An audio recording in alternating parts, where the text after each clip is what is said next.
باتسأل كتير جدًا يا ترى إيه اللي بيسبب إن دايمًا بنحس إنِّك أصغر من سِنِّك؟ الحمد لله نعمة ومبسوطة بيها، بس يا ترى إيه السبب؟ السبب بسيط جدًا، هو إن أنا دايمًا حريصة جدًا على الاهتمام ببشرتي، وده من خلال حاجات كتير أوي، زي شرب المَيّة دايمًا، زي إن أنا باكل الأكلات اللي تفيد بشرتي، يعني مثال مثلًا الseasonal fruit زي مثلًا دلوقتي يبقى آكل فراولة، لو في وقت تاني هاكل الفاكهة المناسبة للصيف، وهكذا. الحاجات دي بتفرق جدًا، جدًا، جدًا، وطبعًا الخضروات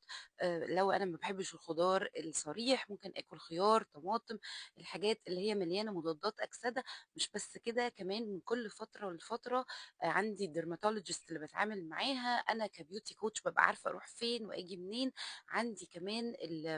الحد اللي بيعمل لي facial الدكتور اللي بتعمل لي facial وأنا بابقى عارفة إن الموضوع منظومة متكاملة من nutrition من facial من عناية عن طريق الdermatologist والأهم بقى الhome care اللي أنا دايمًا باختاره لنفسي بحرص جدًا، جدًا، جدًا، وهو لو قُلنا باختصار شديد أوي هو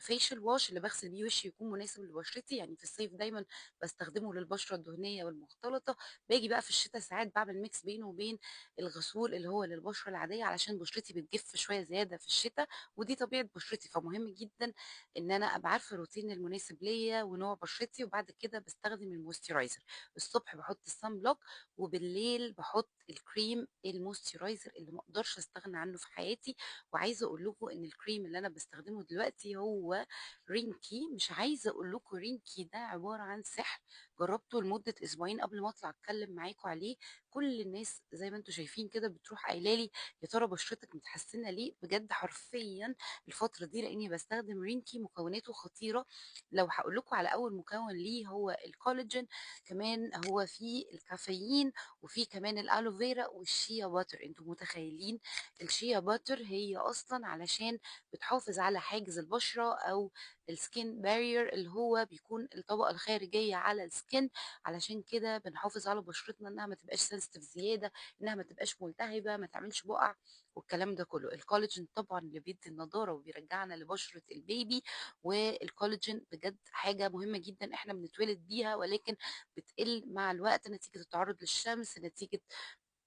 ساعات التقدُّم في السِن حتى في سِن صغير نتيجة استخدام الشاشات، التعرُّض للشمس، قِلّة التغذية السليمة وشُرب المَيّة السليم، فبنحتاج نعوّضه